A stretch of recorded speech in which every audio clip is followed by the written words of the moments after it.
unemployment is already rising.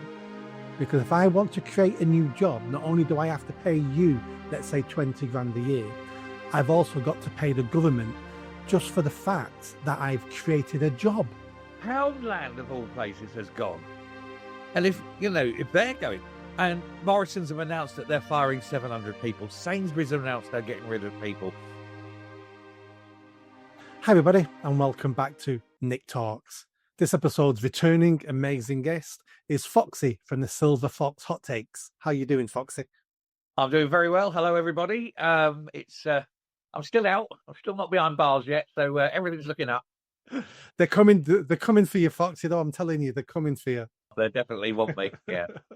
And for people who don't know what we're joking about, you was arrested a couple of months ago for videos you've put online, which is absolutely disgraceful.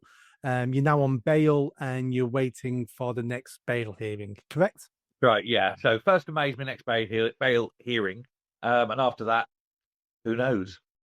What I wanted to talk to you today is about, well, let's be honest, today is New Year's Eve.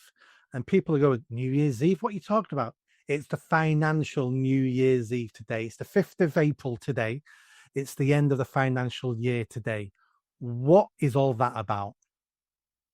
Well, you have to have a point at which you measure everything from. Now, it used to be the middle of March, Lady Day in March. It was one of the quarter days of the year.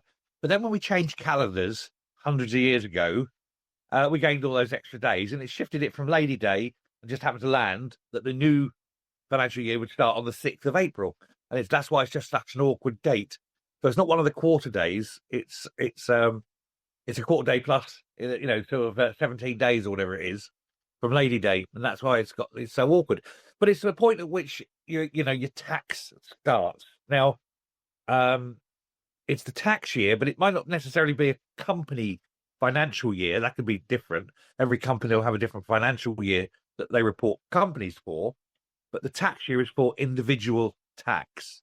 So it's, today is the last day of your tax year. So anything you have to earn today has to be paid, if you pay tax separately, by, filed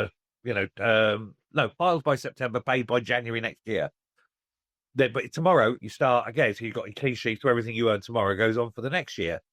And it's the point at which you break for tax. Now, of course, most people, it won't affect their PAYE. They get their tax taken at source from their employer. But if you have any kind of side hustle, or you've got stocks and shares outside of an ISA, things like that, they have to be reported. And that's the financial period for it. I'll be doing mine tomorrow. Side hustles like YouTube channels like me and you were making a lot of money on it. Yeah. You're allowed to make £1,000 a year. You don't have to report. After that, everything over that £1,000, you have to report. And then you get taxed on. But if you're getting dividends, and for those budding entrepreneurs who want to consider it, any dividend outside of an ISA, you get a £50,000. Well, you get £1,000 going down to 500 this year. It's a £500 limit. So the first 500 you don't pay any tax on. But then between that 500 and 50,000, you only pay 8% tax on. I think it's 8.75. Then after that, it's 38%. But I mean, you've got to have a lot of money to start hitting 50,000 a year in dividends. I should wish, But it's there. But as long as you know your tax law and that, you just fill it online, and they tell you owe us this amount. Fairly simple, but painful. Yeah. But it's also, it's also the point at which new taxes come in. So as of tomorrow, for example, companies now have to start paying that higher tax rate, higher national insurance rate. And for many, that's going to be a break point for a lot of companies. Go into that a little bit more detail, because most people think national insurance is what I pay as a worker. I see it on my pay slip. It says NI, and I've paid roughly 10% or something on NI, and I think that's about my pension and it's about funding the NHS. Your NI doesn't go to any of that. It just goes into the big pot of money. It's a big pot. They say that's what it's for. And in fact, although it doesn't go in specifically for anything that you have, it is recorded, and you have to have, you have to have a certain amount of paying NI, 30 years, 35 years, I think it is, before you're eligible for the state pension.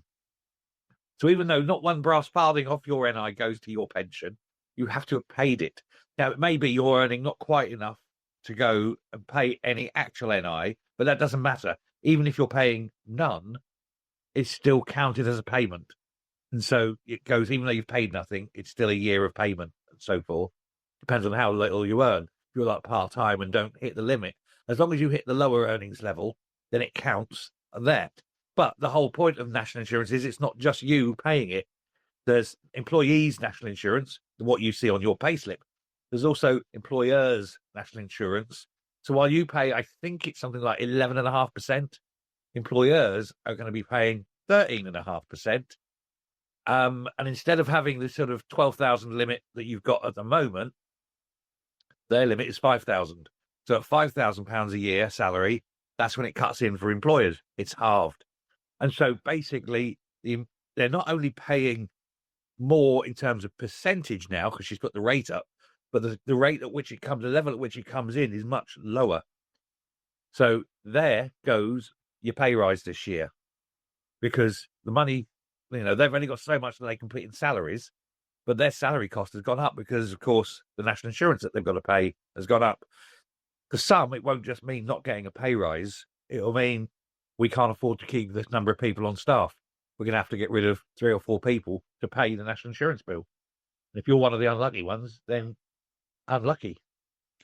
Is it fair to class the national insurance employers' national insurance rise? Because they've hit them twice. Like you said, they've reduced the starting rate when you pay it, but they've also increased how much you have to pay the percentage. So they've hit them twice on that.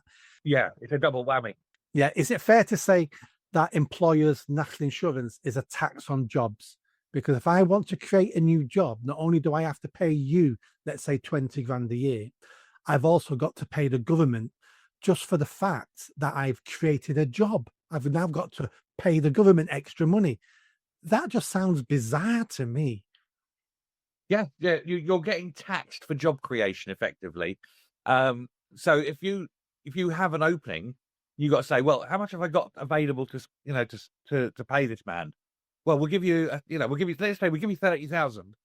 You can't give that 30,000 to the the employee, because you've got to take off your national insurance, your pension contribution, and so forth, and you've got to take that off. And then what's left is what you offer him. So you'd probably have to offer him, say, 24,000, because you can pay 6,000 in, pension and national insurance.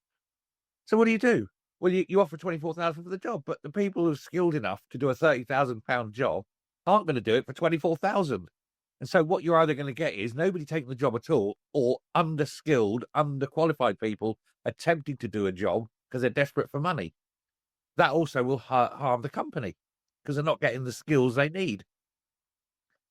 And that's the problem. It's either not hiring anyone, or hiring unsuitable people. It's a killer for jobs and companies. And of course, when you're talking a company with, say, 1,000 employees, their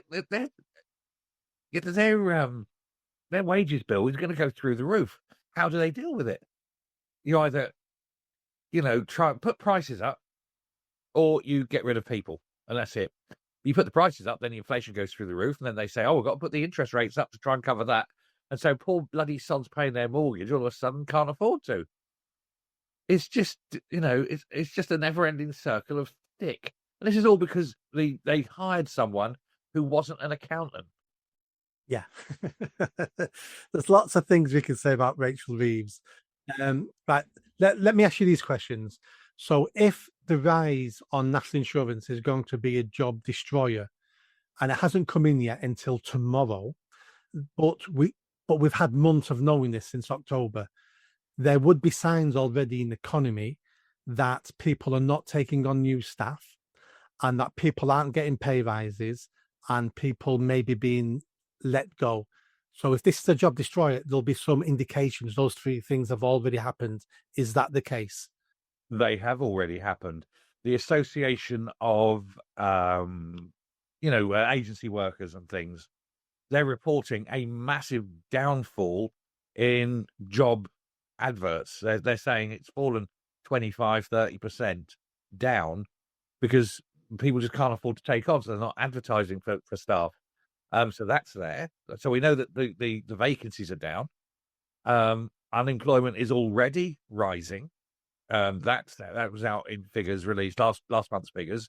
They could see the revenue that's rising. It will rise now because for many people, last month will have been their last month at work. They will have been basically let go at the end of March because the employers can't afford to pay them in April. There are, there's just the indications are always there, and you only have to look around, and all of a sudden you'll see the number of shops that will start having closing down sales. For example, retail is going to be hit particularly hard. I saw an estimate, I can't remember where it's from though, but it was an estimate that between 250 and 300,000 retail jobs will go this year alone. And shops can't cope with it. It's just too much. You open a shop now and the returns are so razor thin. I mean, running a shop is a razor thin return. And this will put a lot of them over, and they'll just close. I mean, we've seen the high street. The high street's been struggling probably not all my life. I'd say definitely for the last 20, 30 years. The internet has been the biggest impactor upon the high street. And now the government is charging the staff who work in those shops even more money to work in those shops. It's crazy. Poundland of all places has gone. And if they're going, and Morrison's have announced that they're firing 700 people, Sainsbury's have announced they're getting rid of people. These are big companies. At the end of the day, people still need food. But when you're getting the Morrisons and the Sainsbury's letting people go, it's bad. Yeah, absolutely. So this has happened before this new tax has been introduced. That comes in tomorrow. What do you predict is going to happen from tomorrow? I think it won't cliff edge. It'll be gradual, but it'll come down, but it'll be constant, and it's going to be a very deep fall. It won't look like, oh well, we had this fall number over it and we'll build again. No, it'll just keep going down and down and down, because once the economy starts to shrink, the money coming in through tax just isn't there. So, Rachel from accounts is going to have to borrow more money or put taxes up. The moment you put taxes up, people are even poorer. The economy shrinks more. This is a woman who's only got a hammer, a tax hammer, and every problem's a nail. She thinks that, I don't think she understands how money works, and I don't think she understands how to make an economy grow. And everything that she's done has screwed us, and it's going to continue. But I think it'll be a long, slow regression down. But how deep this is going to go? I mean, Britain will be closed for business soon. Let me stick up for Rachel Reeves for one moment. If she was here now, she would say, Foxy, I gave a budget last autumn. It was a horrendous budget. I admitted that at the time. I've taxed everybody, but I promised I was never coming back for more. There is no more tax rises coming at all. That's what she'd say to us now. Do you believe her? Not at all. She can't. She can't say that. We already know tax is going to rise because prices are rising. Therefore, VAT goes up as well at a tax rise. Her lack of understanding of how tax works is frightening. No more tax rises. We'll be paying ever more tax as the prices rise. And of course, as a percentage of earnings, tax will increase constantly. Because nobody's going to be getting pay rises because companies can't afford pay rises. She's already said in real terms there'll be no allowances. What's the word? Your tax-free allowance isn't going to change till 2028. That'll extend to 2030, as sure as that. And that means if you're not getting that tax-free allowance, then as a part of your salary with the costs, it increases all the time. And so you're paying ever increasing more tax all the way. That's not how the Laffer curve works. You probably know this. The lower the tax rate, the more tax is taken in by a government because people are less inclined to avoid tax, or even worse, evade it. I mean, we all probably avoid it, and that's perfectly legal. If you've got an ISA, for example, you're avoiding tax. It's legal to avoid, just don't evade. That's where you go to prison. Duty free is a good example of tax avoidance. Yeah, it is. That's fine as well. Yeah. So it's avoidance is fine, but don't get caught into evading because that's very serious.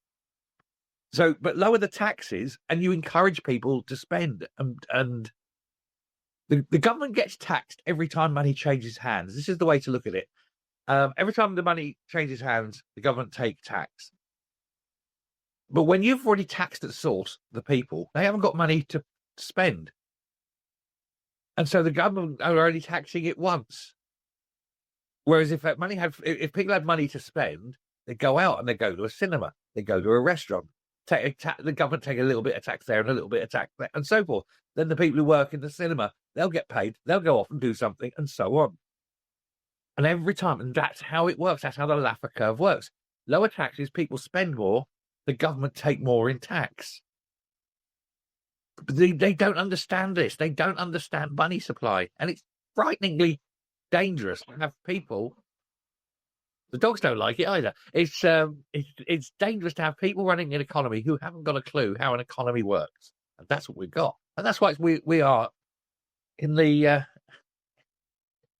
I want to be polite, but you know exactly where we are. Yeah, exactly. We're in the toilet.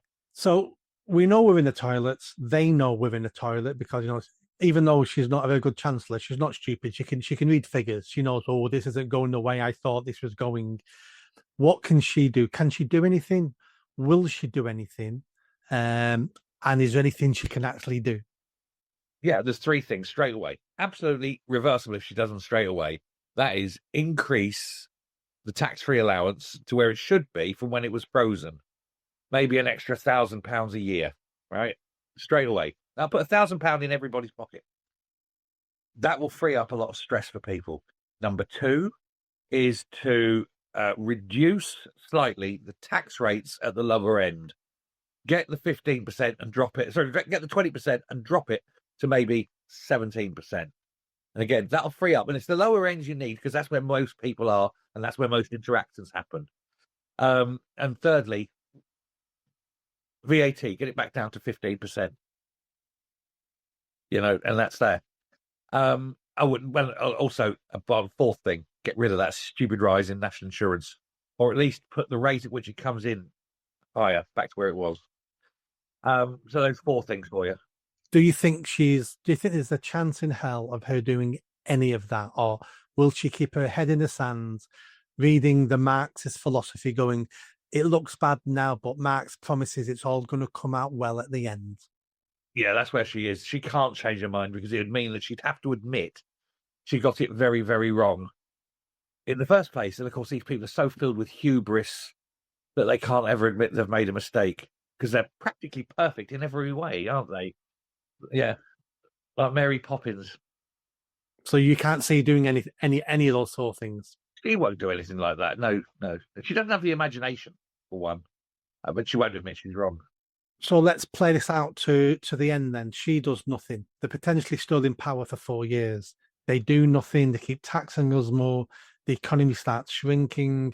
What's the end game? What happens? Does the economy falter? Do we go to the IMF for a bailout? Do the World Bank stop loaning us money because of a risk? Where does this lead us to? Number one will be our credit rating as a nation. We are a AAA. We'll probably end up as an A or possibly even a B. And that means that borrowing money will be horrendously expensive. We'll probably have to go for a bailout from the IMF. There'll have to be restructuring. As a nation, we are going to be third world. We won't have enough money for services. The NHS will crash because there won't be enough tax to support it. Pensions will go to the wall. I foresee the pension age going up to 70, maybe beyond, within the next 3-4 years. Can't afford it. It's there. Demographics. The demographics alone are going to screw this country, and she's doing everything she can to ensure that it goes down even quicker because people aren't having babies because they can't afford them. And that's another problem that no one wants to talk about. It's going to be horrendous. I mean, both of us really, we're of an age where it won't impact us too deeply. But anyone who's coming up who's in their 20s and 30s now, God, they're going to be in big trouble. Yeah, and we were in big trouble in the 80s, weren't we? And it was that was the first, the 70s and the first half of the 80s were hard times for many people. But we got through it. A new leader came along who could see the light and took us. Thatcher wasn't perfect. We all know that, but she was head and above better than anybody else on offer at the time. She has a vision. She knew what she was doing. Many people didn't like where they were going, but at least they felt that there was a direction. This lot are wandering around like nomads in a desert, aren't they? They haven't got a clue. That's been going on for decades. From you could probably say since Thatcher. With Blair and then Cameron. What did any of those people want? There's no vision. There was no vision, and we are where we are. Well, we can't leave this podcast on such a downer. We're going to have to leave on some good news. There must be some good news connected to the economy. Well, something I like is the airport growth, because people just think airports are just for flying in and out of. Airports create a lot of jobs in very many sectors. You've got the engineering jobs, you've got the ground staff jobs, you've got admin jobs, you've got retail jobs, all sorts of jobs. And the expansion of both Heathrow and Gatwick, and now Heidi Alexander announced it yesterday, Luton, will create a hell of a lot of jobs. But isn't it funny how they're all within a 30-mile radius of London? Feel sorry for the North. I think Manchester and Newcastle probably also need expansion. And what's the one in Glasgow? Prestwick. Expand them as well. Create the jobs in the North as well. But we've heard all this before about airport expansion, never get off the ground. And these politicians in the government at the moment who are saying we need these airport expansions were the very same politicians so many years ago who were saying no expansions because the earth's burning to death. I just think this is a distraction technique, saying, well, if we did this, it'll increase the economy. But I don't think they could get it through their parliament. I don't think their supporters, the Green Lobby. They're changing the planning, aren't they? They're changing the planning. And so local authorities won't be able to refuse. So I think it will. I actually think it will go through. I hope so. Because planning stops many of our developments in this country. Just look at HS2, for instance. We're halfway HS2. Yeah, absolutely. Yeah. Foxy, thank you very much for explaining the end of the financial year. Because everybody thinks it's, most people don't understand the financial year. But you do now if you've watched this podcast. Cheers, Foxy, and let's catch up again soon. Thanks, everybody. Bye. Bye-bye.